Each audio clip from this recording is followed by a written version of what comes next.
So the machine we have behind us is a 1908 Dolbeer steam logging machine, and its purpose was to pull logs through the forest so that they would eventually be transported to the sawmill.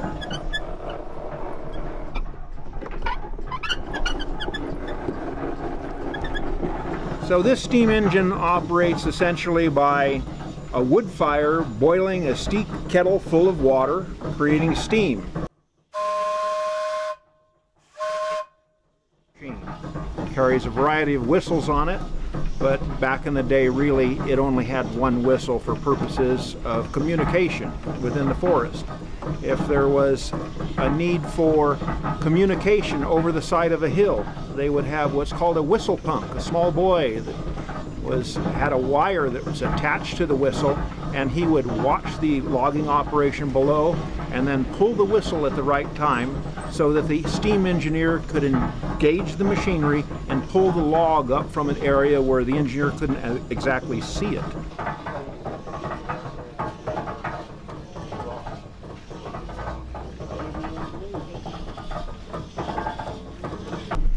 So what we will be doing is a demonstration of how this machine actually moved logs through the forest. Essentially, the loggers would drop the trees and this machine would roll the logs into two-pole chutes, which is basically a road through the woods. They would drag these logs through the woods, eventually dumping them into Shaver Lake. It would be gathered up by the steamboat, the Michigan, transported over to the sawmill.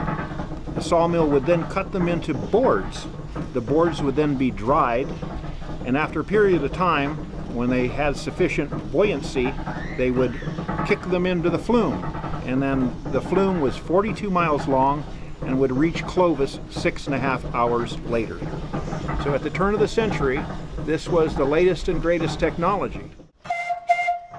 And so for 108 years old, it's a pretty fascinating machine.